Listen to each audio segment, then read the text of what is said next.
प्रकाश सलामी जी, आपने मोतीराम कंगाली जी के पदचिन्हों पर चलकर सिंधु घाटी की सभ्यता में जो उत्खनन हुआ, वहाँ मोहरें मिली, उसका कंगाली जी के बाद आपने उसका गहराई से अध्ययन किया। और मैं बहुत बहुत ऋणी रहूँगा मनोज कुमार सर जी का कि उन्होंने हमें आज के ऐतिहासिक अवसर पर हमें न्योता दिया, आमंत्रित किया। और उनके अभिवचन है कि हड़प्पा से संबंधित एक बुक भी वो प्रकाशित करने जा रहे हैं। वहाँ भी हमारा जो पाठ है, हड़प्पा लिपि के पाठ और प्रतीक चिन्हों को उन्होंने स्थान दिया, उनका भी मैं बहुत बहुत आभार व्यक्त करता हूँ। और चलिए अब मुख्य विषय पे आते हैं। तो इस सभा में गोंडी भाषिक हमारे विद्यार्थी कितने, जरा हाथ ऊपर करें।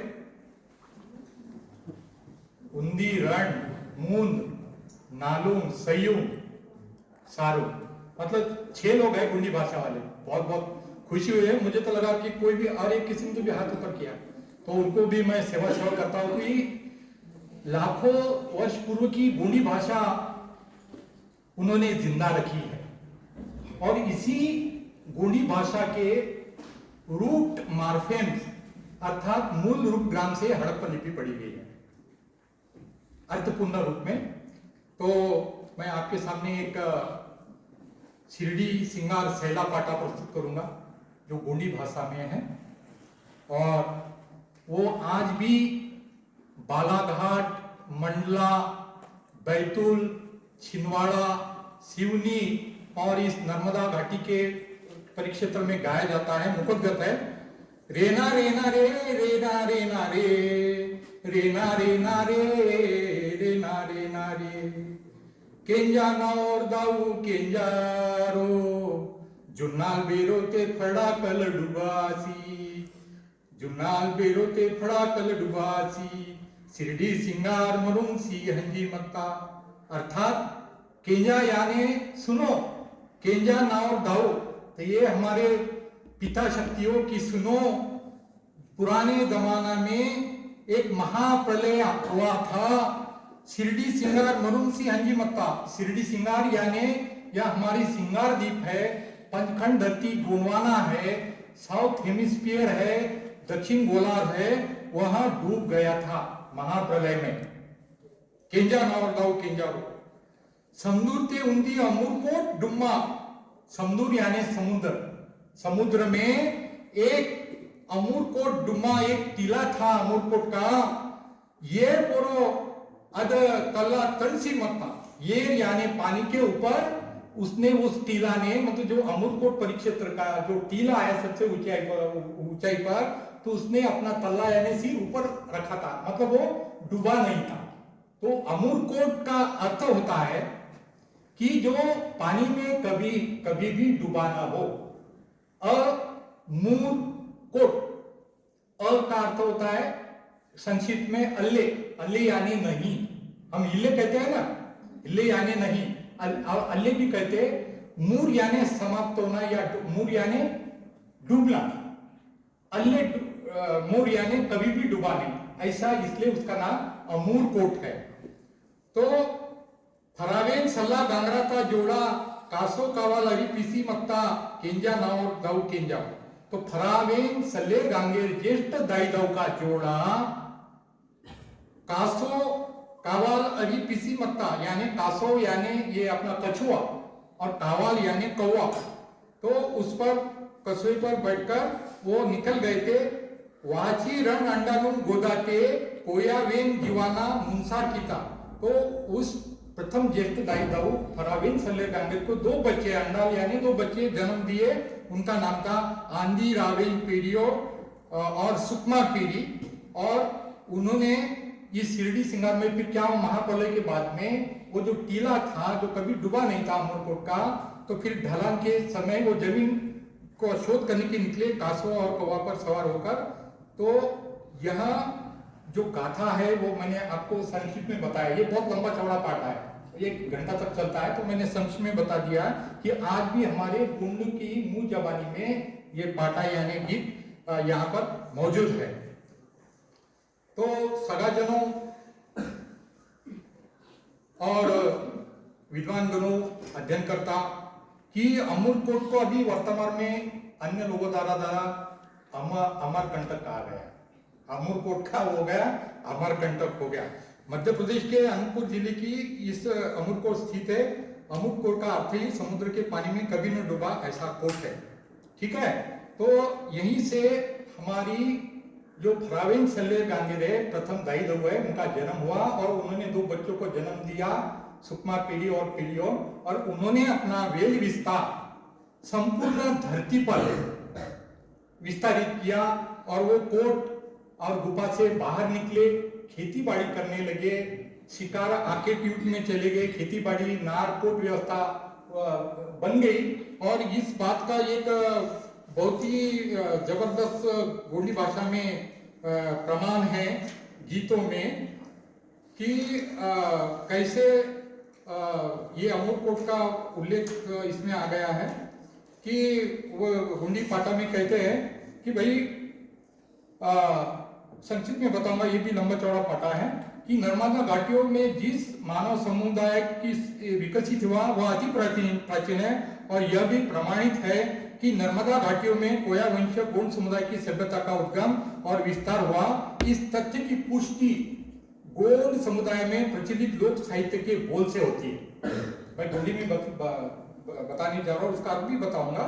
मट्टा कोट छुट्टी किसी सांगो वड़ा नावा पज्जा, मट्टा कोट छुट्टी किसी सांगो वड़ा नावा पज्जा, बने किसी ने वितिकाट कोदो कुटकी विच्चा, दाना ये पणसीची अपो चंगो मंदाकाट, छवा पुता मिले मासी पाटा वाला। इसका अर्थ इस तरह होता है कि पर्वतीय गुफा या पोट से निकलकर आजा मेरे साथी मेरे पीछे, जमीन जोत कर हम कोदो कुटकी बोएंगे, अनाज पानी पकाकर हम चैन से रहेंगे और अपने बाल बच्चों के साथ खुशी के गीत गाएंगे। ये गोंडी में है।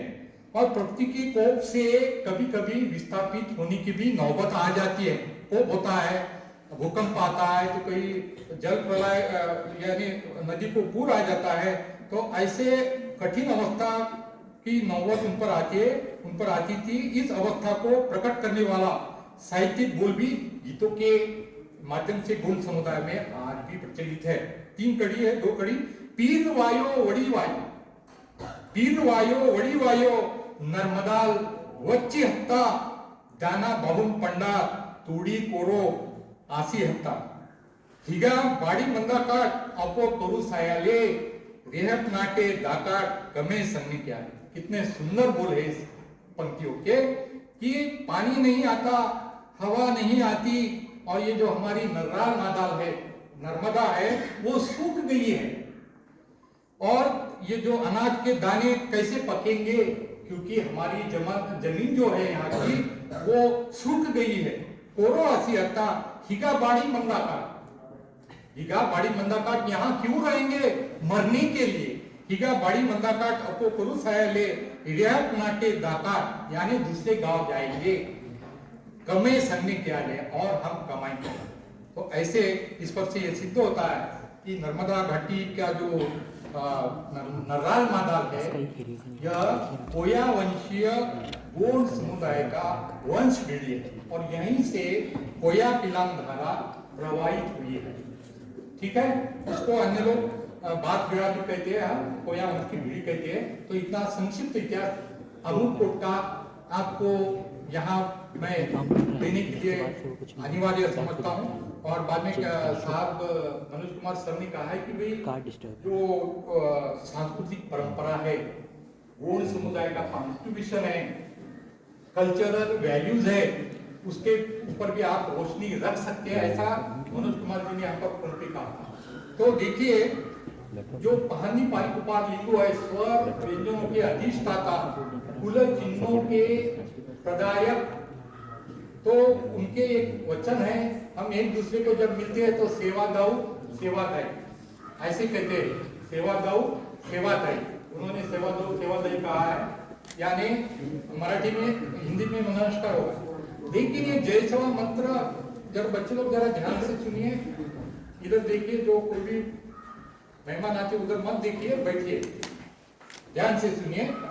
सेवा मंत्र क्या होता है, उसके 5 उपमंत्र बहुत ही इंपॉर्टेंट है अनादिकाल से गोंडी भाषा में।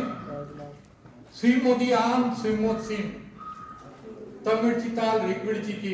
देखिए ध्यान से सुनिए, ये 10,000 साल से भी प्राचीन गोंडी भाषा है। श्रीमोदियाम श्रीमोद सिंह तमिल चिताल ऋग्वेद की, यानी सत्य ज्ञानी हो, सत्य ज्ञान प्रदान करो। Know the truth and give the truth to other। Tamil आशी ऋग्वेद जी की, यानी अपने ज्ञान ज्योति से औरों को भी प्रकाशित कीजिए। कितने सुंदर वचन है, कल्चरल वैल्यू गोंडी समुदाय द्वारा, पांदी पारिकोपालिकों द्वारा। और तीसरा वचन है सदा तमो आशी सगा पारिप्रेम, यानी हमारी जो सदा सामाजिक व्यवस्था है, गोंड समुदाय में सम विषम गोत्र में विवाह होता है, तो इसके अंग बनो। स्वी वन के आशी स्वीवाणी वनकार, यानी सत्यभाषिक होकर सत्यवाणी का प्रयोग कीजिए। कितने सुंदर वचन है। अगर आप झूठ कार्य करते हो, झूठे बोलते हो, तो निश्चित ही हमारे समुदाय का ह्रास होगा, विनाश होगा। स्वीवन के आशी स्वीवाणी वनकार, सत्यभाषिक होकर सत्यवाणी का प्रयोग कीजिए।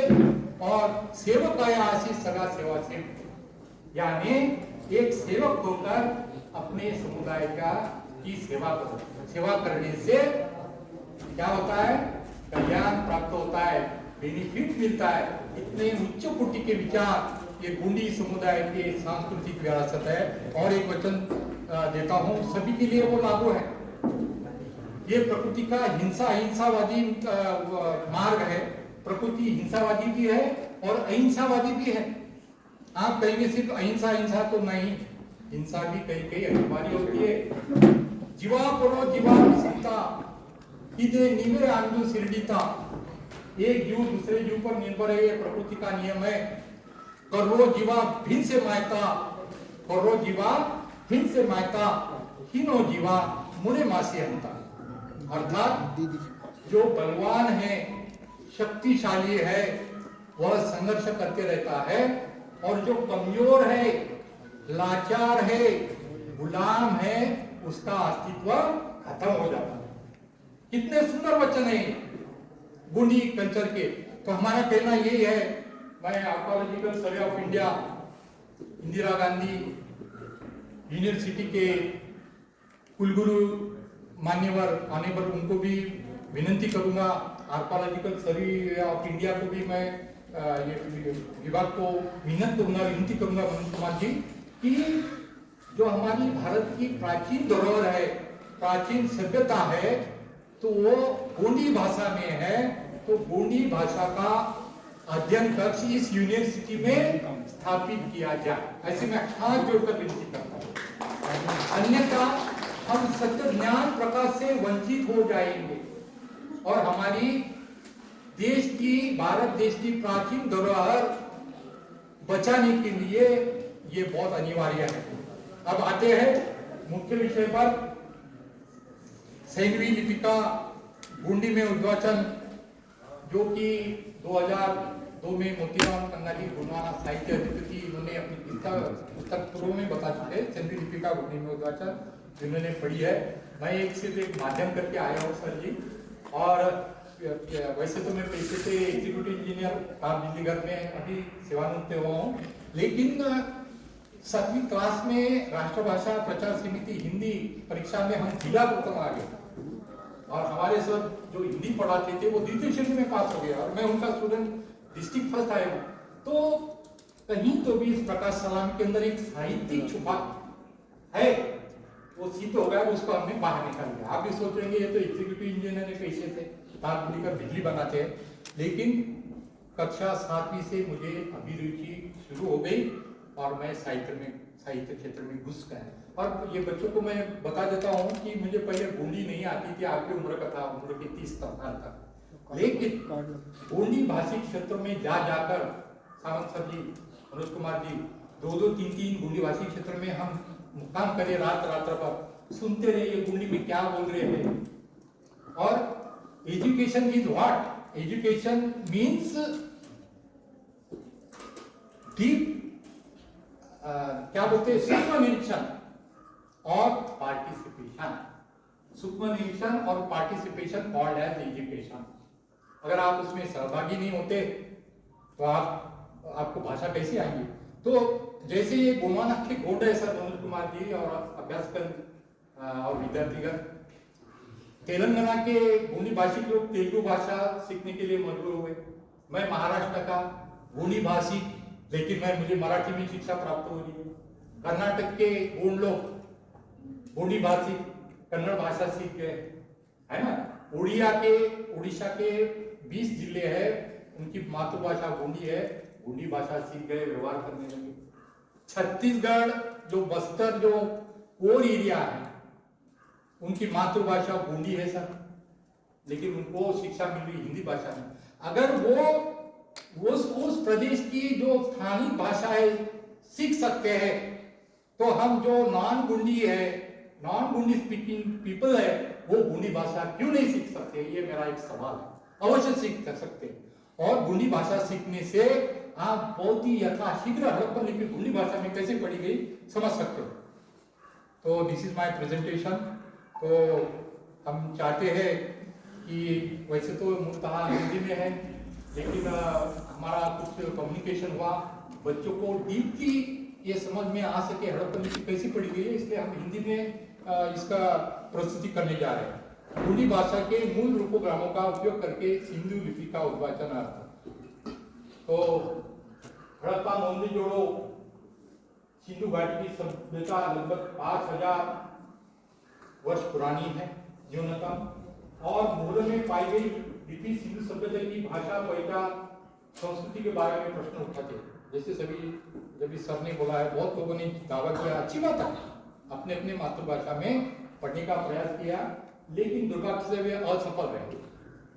यह पहले भारत के सांस्कृतिक विरासत में एक आधारभूत अध्याय प्रस्तुत करती है, जो राष्ट्रीय गौरव और पुरातात्विक रुचि को जागृति करती है। कितना महत्व है। तो चलो सबसे आगे अभी ध्यान पूर्वक सुन ले। देखिए, तो ये जो मुद्रा है, सबसे ऊपर 2 स्तंभ है, और 2 स्तंभों के बीच का स्थान है, उसको ये धनुष को, ये 2 स्तंभों का स्थान जो है, तो उसको गोंडी भाषा में आटुम कहा जाता है। ठीक है, आटुम यानी बाजार, और आटुम यानी सगा बंधन भी होता है, वहां हमने लिखा। और उसके बाद ये जो चिन्ह है प्यार, प्यार का अर्थ होता है रक्षक, धारक बंधन। और जो खड़ी जो चिन्ह है, उसको यह प्रत्यय है, इसको गोंडी भाषा में कहते हैं तोड़, यानी ये संबंध का प्रतीक शक्तिकारक चिन्ह है तोड़। तोड़ यानी जैसे अमरकंटक का गोंडी में क्या कहेंगे, अमूल पोट तो, अना मतलब मैं, नागपुर तो मैं नागपुर का। ठीक है, और यह जो फिश साइन है, इसको कहा गया गोंडी में कोई युवा, कोई युवा, यानी यह प्रतीक मुख्य उपाधि धारी को दर्शाता है। तो बहुत सारे लोगों ने सर इसको मछली कहा गया था, मछली का साइन दिखता है, इसलिए मछली कहा गया, लेकिन वह मछली नहीं है। फॉर योर काइंड इंफॉर्मेशन, तो उसको कहते हैं, देखो अभी जैसे हमें ये दुपट्टा देकर सम्मानित किया गया है ना, तो देखो अभी मैं इसको एंटी लगाता हूँ, एंटी लगा दिया, और ये क्या कर रहा है कि इसको मैं टाइप करने जा रहा हूँ, मतलब अपने कब्जे में कर रहा हूँ, मतलब कब्जा। देखो अभी ये बन गया फिश साइन, लेकिन फिश है क्या ये? It is not fish, is it not? तो इसको कहते हैं पोई, पोई यानी कब्जा, पोई यानी नियंत्रण। तो नियंत्रण करने वाला पोई युवा गोंडी में यह प्रतीक मुख्य उपाधि धारक को दर्शाता है। और बाद में गोंडी में इसे सल्ला, ये जो बाना प्रतीक चिन्ह है, आप नोटबुक में नोट कर सकते हैं स्पीड में, ये जो चिन्ह है, और स्पीड में लिख सकते हैं। तो गोंडी में इसे सल्ला कहते हैं, जिसका अर्थ शक्तिशाली होता है।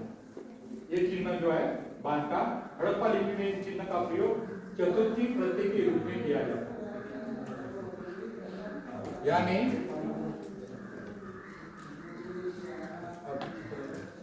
तो इसका अर्थ हो गया है आटुम पया तोड़ होई युवारा, यानी इसका अर्थ हुआ सगा बंधन की गुरु मुखिया की शक्ति, सगा बंधन की गुरु मुखिया की शक्ति। यानी जैसे एक चित्र ये बाद में आएगा, तो दो शेर है सर, दो शेर है और एक जो देवता है आदमी है उसने उनके हलक हलक पकड़ के रखे हुए, आपने देखा भी होगा, अभी आएगा।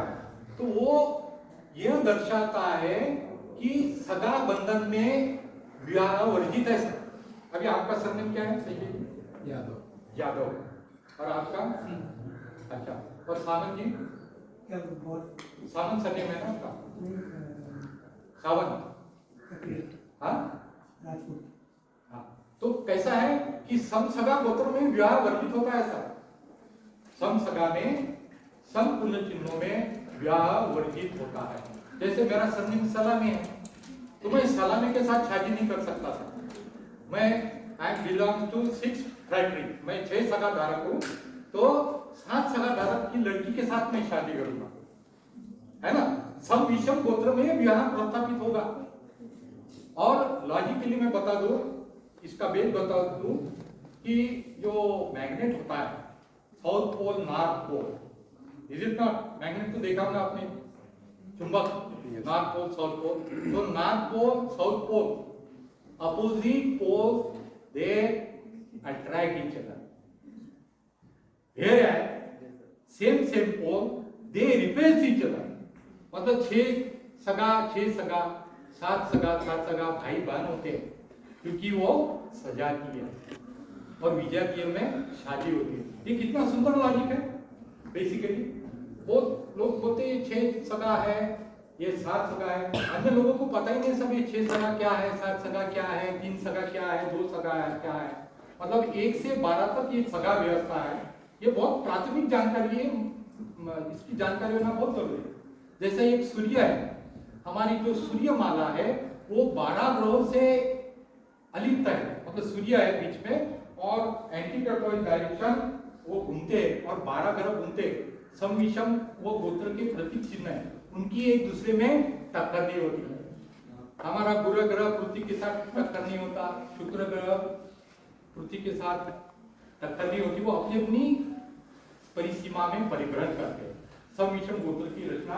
तो यह शिव कहता है कि आटुम पयाता मुखा कोयता सा। और चलो आइए अभी सीन नंबर M478 पर। यह चित्र विवाह पूर्व अनुष्ठान को दर्शाता है दाएं से बाएं। जैसे राइट में एक पेड़ दिखाई दे रहा है, ठीक है, और पेड़ के नीचे एक व्यक्ति एक पात्र लेके ऐसा झुका है, उसको गोंडी में कहते हैं मुरकोटा, आला मुरकोटा।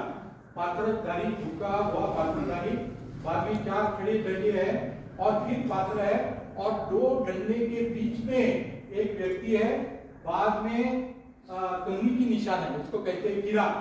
और ये जो चिन्ह है, ये जो रंगोली टाइप लगता है, लेकिन वो रंगोली नहीं है, वो है यहाँ में आपके छत्तीसगढ़ में इस परिक्षेत्र में सुवा नृत्य होता है। तो सुवा नृत्य की जानकारी किस किस को है बताइए। देखो ये विद्या है, आपका शुभ नाम सर? पंकज सर ने पंद्रो। अच्छा, सेवा सर। तो सुवा नृत्य होता है, तो उनके हाथों ये कोलान होती है, डंडिया होती है, तो वो स्टेप्स है सर, उसमें 12 लोगों का वो नृत्य गान होता है शादी के बाद, तो वो है। तो गोंडी संस्कृति में इसे इरुपमरा यानी जो कोड़े मधु का लोगो फुलिया कहा जाता है, जो गोंडी लोगों के द्वारा पवित्र और आमतौर पर इस्तेमाल किया जाता है।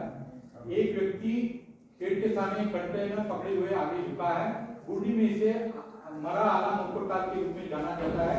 यह व्यक्ति को संदर्भित करता है कि जंगल के पेड़ को मापने और रिकॉर्ड करने का काम सौंप गया है।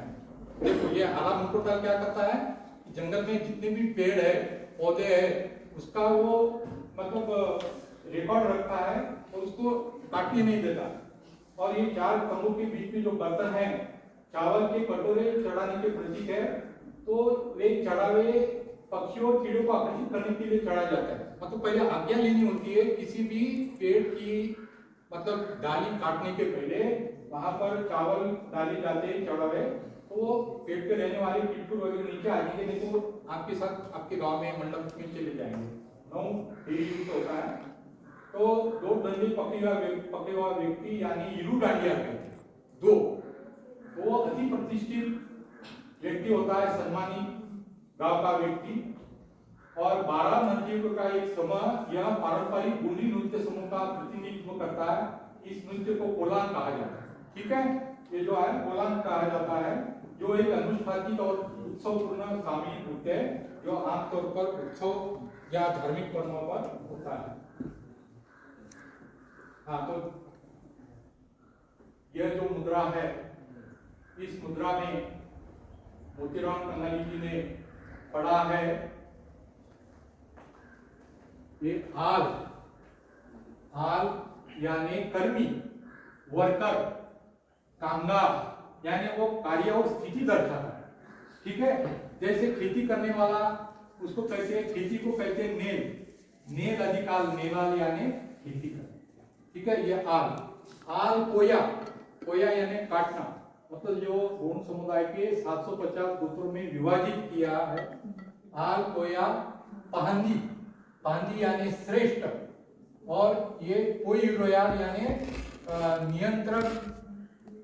नियंत्रक कब्जेदार, उसका अर्थ होता है सर। ये जो जब भी आपको हमने एग्जाम्पल दिया था इसका कोई का। और आन यानी है, आन का ये चिन्ह है, मतलब यह आल कोया पारी पानी मुठा कोया आन, यह कोया सगा पारी का अधिष्ठाता, नियंत्रक, श्रेष्ठ अधिष्ठाता है, ऐसा इसका अर्थ होता है। ये सीन नंबर है एम 304। और दुर्भाग्य से अन्य लोगों ने इसको पशुपतिनाथ कहा, लेकिन पशुपतिनाथ ने, मतलब इन्होंने ये 750 कुल चिन्ह आवंटित किए हैं।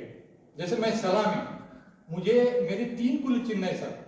एक डुवाल है यानी बाघ या बुरकाल, दूसरी है बोध मछली, बोध मीन, और तीसरा है साले मरा यानी साले का जात। तो 3 चिन्ह ये सलामी को आवंटित किए।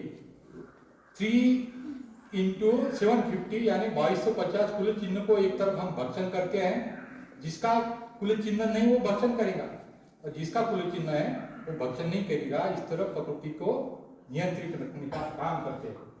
तो यह है पहाड़ी पाली वो जो योगी बैठे हैं, सीट क्रमांक 304।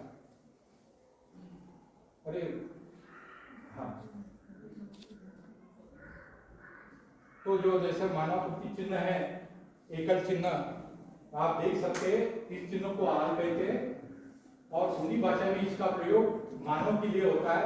यह मानव कार्य और स्थिति का बोध कराता है। जैसे कि इन शब्दों में देखा जा सकता है, कोया अधिकार, हम स्वयं को कोया कहते हैं, कोयतुर कहते हैं, कोया, मुंडा, नेलाल यानी फार्मर, काश्तकार, खेती करने वाला, बाबा, हम सिर्फ बाबा नहीं बोलते, हम गुंडो क्या बोलते हैं, बाबाल, आल प्रत्यय लगाया है।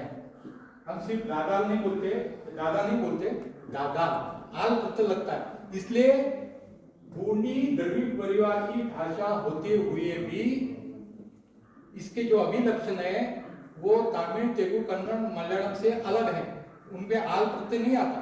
इसलिए Gondi is the mother tongue of all Dravidian languages as per language old way. भाषा शास्त्रियों ने कहा है अपने अध्ययन में, गोंडी द्रविड़ भाषा परिवार की जननी है। तो जैसा एक सिंपल सा उदाहरण देता हूँ और स्पीड में चलूंगा, ये बहुत जरूरी है। तो जो EMD 1931 483 है, आप इधर देखिए, ये जो झाड़ का पत्ता है या पीपल का झाड़ का पत्ता है या पर्ण है, पर्ण को गोंडी में आय कहा जाता है, यानी जिसको आय और आती, पान को गोंडी में आय या आती कहा जाता है। अभी जस्ट 2 मिनट पूरे आपको बताया, मैं जो हूँ मानव प्रति चिन्ह में आल, इसको कहा जाता आल, ठीक है, आल कहा जाता है, दादाल, मामाल, बाबाल। और हड़प्पन में यह एक चित्र कृति मिली है। मानव को क्या कहा जाता है बिटिया, बताओ? आल, है ना? ये हो गया आल, और पान को क्या गया है गुंडी में? आय। तो ये कैसा पढ़ा जाएगा?